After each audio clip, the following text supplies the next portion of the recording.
प्रणाम जय जगन्नाथ मो मातृभाषा चैनल को आपण मानक हार्दिक भाव स्वागत। पवित्र बाहुड़ा यात्रा उपलक्षे समस्त को मोर हार्दिक शुभेच्छा और शुभकामना। तो आज आमे ओडिया कथा साहित्यर पाठ्य गल्प मांसर विलाप गल्प संपर्क में संक्षिप्त प्रश्नोत्तर आलोचना करिबा, जहाँकि आमर +3 5th सेमिस्टर द्वादश पत्र चतुर्थ एकक रही। तो जो मैंने आपण मानक चैनल मो मातृभाषा को सब्सक्राइब करना बा प्रथम करी यही चैनल को आसुछंती तो गोटे सब्सक्राइब कर दियंतु एवं पाखरे थिबा बेल आइकन ने ऑल ऑप्शन ने सिलेक्ट कर दियंतु, जहा फल मो वीडियो सर्वप्रथमे आपणक पाखरे पहुँची पारिबो। तो मो पूर्वरु ओडिया कथा साहित्यर चतुर्थ एककर पाठ्य गल्प देवतार विधाता गल्प संपर्क में मध्य संक्षिप्त प्रश्नोत्तर आलोचना कर सारी। तो जो मैंने देखी ना यही वीडियो डिस्क्रिप्शन लिस्ट लिंक दे देबी, तो लिंक रे क्लिक करी देखि नेबे। तो आज आमे मांसर विलाप गल्प संपर्क में आलोचना करिबा। तो चलंतु देखिबा। फर्स्ट क्वेश्चन हेउछि कालिंदी चरण पाणिग्राही केबे ओ केउठारे जन्मग्रहण करथिले। तो मांसर विलाप गल्पर गाल्पिक हेउछंती कालिंदी चरण पाणिग्राही। तो कालिंदी चरण पाणिग्राही 1901 मसीहा जुलाई मास 2 तारिख रे पुरी जिलार विश्वनाथपुर ठारे जन्मग्रहण करथिले। परवर्ती प्रश्न हेउछि कालिंदी चरण पाणिग्राही केउ जुगर कवि। कालिंदी चरण पाणिग्राही सबुज जुगर कवि। कालिंदी चरण पाणिग्राही द्वारा रचित 4 गोटी कवितार नाम लेख। कालिंदी चरण पाणिग्राही द्वारा रचित 4 गोटी कवितार नाम हैला महादीप, छुरीटीए लोड़ा, क्षणिक सत्य और आगामी। परवर्ती प्रश्न हेउछि गाल्पिक कालिंदी चरण द्वारा रचित 4 गोटी उपन्यासर नाम लेख। कालिंदी चरण द्वारा रचित 4 गोटी उपन्यास हेउछि माटीर मनीष, लुहार मनीष, आजिर मनीष और मुक्तागढ़र क्षुधा। परवर्ती प्रश्न हेउछि कालिंदी चरण पाणिग्राही द्वारा रचित 4 गोटी गल्पर नाम उल्लेख कर। कालिंदी चरण पाणिग्राही द्वारा रचित 4 गोटी गल्प हेउछि सागरिका, शेषरश्मि, राशिफल और द्वादशी। कालिंदी चरण द्वारा रचित 2 गोटी नाटकर नाम लेख। कालिंदी चरण द्वारा रचित 2 गोटी नाटक हेउछि सौम्या और प्रियदर्शी। परवर्ती प्रश्न हेउछि कालिंदी चरण सर्वमोट केतोटी गल्प रचना करथिले।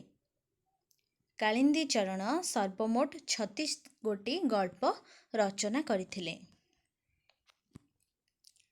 कालिंदी चरणक समालोचनामूलक प्रबंधर नाम उल्लेख कर। कालिंदी चरणक समालोचनामूलक प्रबंध हेउछि भक्त कवि मधुसूदन, साहित्यक, साहित्य समाचार, साहित्य विचार और प्रबंध साहित्य प्रभृति। कालिंदी चरण केबे मृत्युवरण करथिले। कालिंदी चरण 1991 मसीहा जून मास 25 तारिख रे मृत्युवरण करथिले। परवर्ती प्रश्न हेउछि कालिंदी चरणक पितामातांक नाम कोण। कालिंदी चरणक पितांक नाम स्वप्नेश्वर और मातांक नाम सरस्वती। डोरा केउ जातीय कुकुर से केउठारु आसीअछि। डोरा गोटे इंग्लिश ग्रे हाउंड जातीय कुकुर से विख्यात लंडन नगरी आसीअछि। परवर्ती प्रश्न हेउछि जलीर जन्म केउठारे से केउ जातीय। जलीर जन्म ओडिशा रे से गोटे गड़जात जंगलर कृष्णसार जातीय मृग।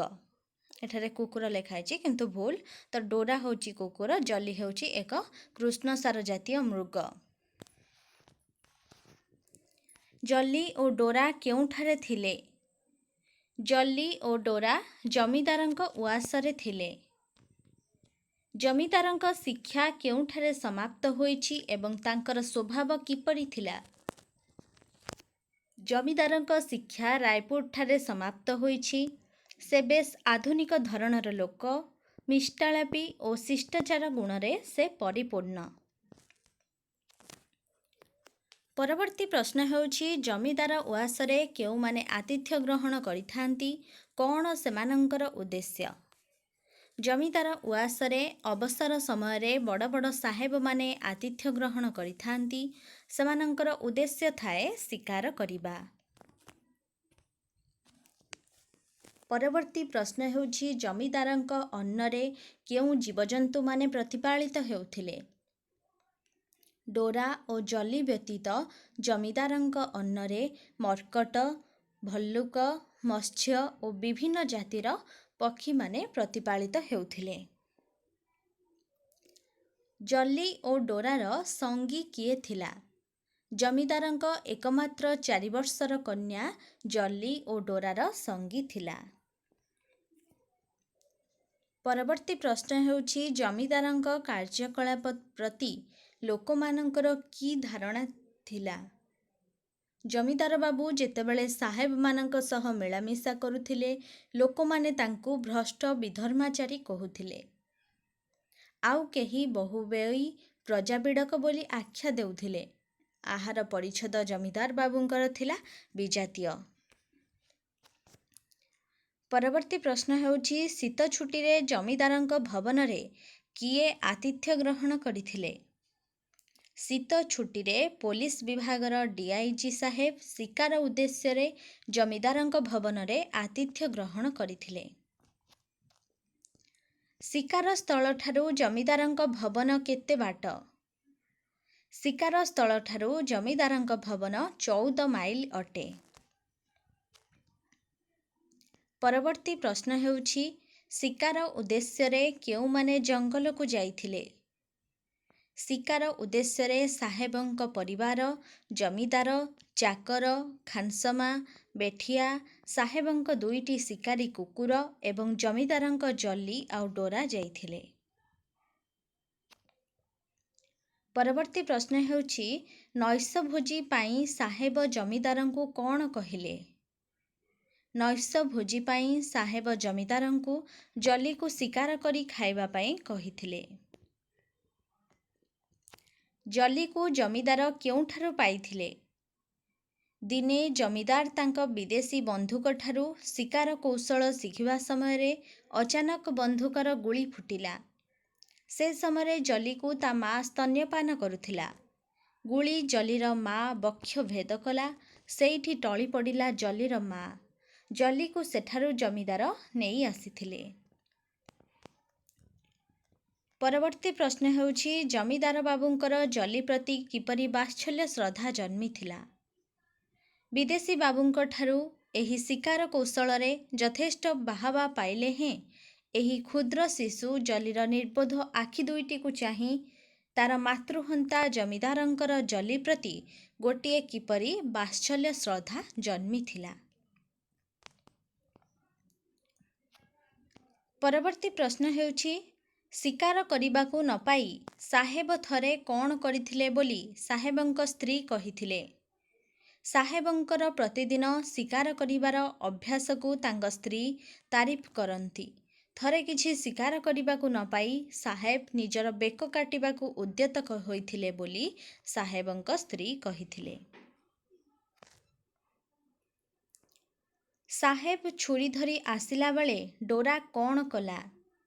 ସାହେବ ଛୁରୀ ଧରି ଆସିଲା ବେଳେ ତତ୍କ୍ଷଣାତ୍ ଡୋରା ଗୋଟିଏ ଝିଙ୍କାରେ ମାଧିଆ ହାତରୁ ମୁକ୍ତି ପାଇ ସଙ୍ଗେ ସଙ୍ଗେ ଜଲିକୁ ଧରିଥିବା ଜଣେ ଖାନସମାକୁ ଆଘାତ କରିଥିଲା।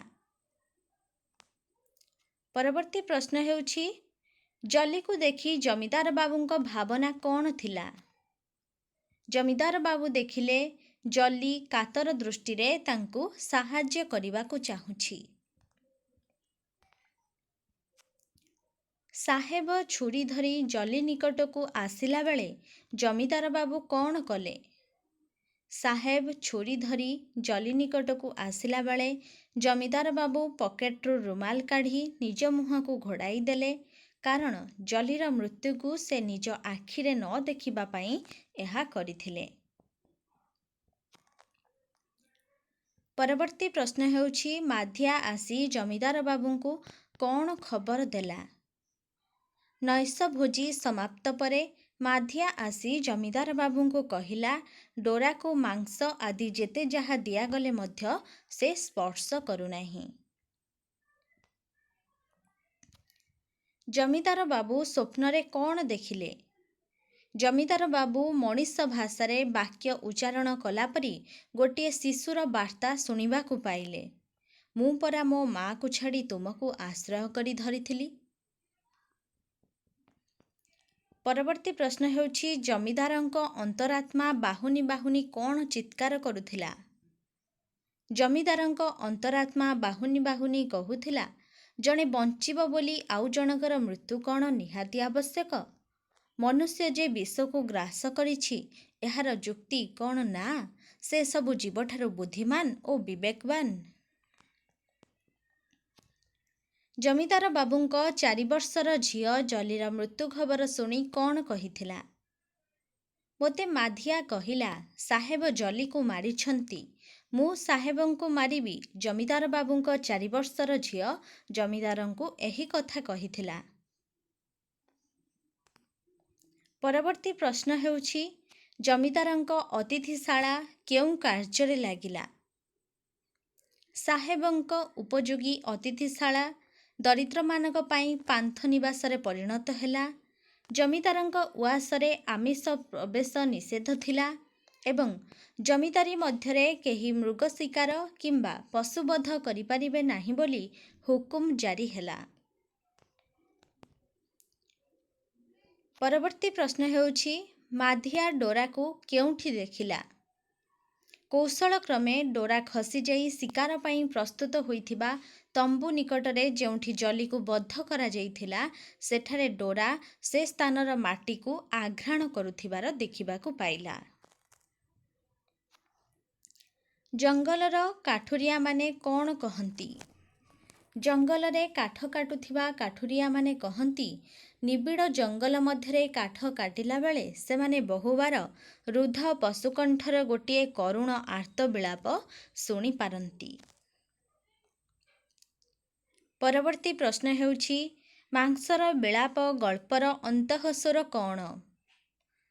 ମାଂସର ବିଳାପ ଗଳ୍ପର ମାନବିକ ସମ୍ବେଦନା ପ୍ରତି ପ୍ରଶ୍ନବାଚୀ ସୃଷ୍ଟି କରାଯାଇଛି।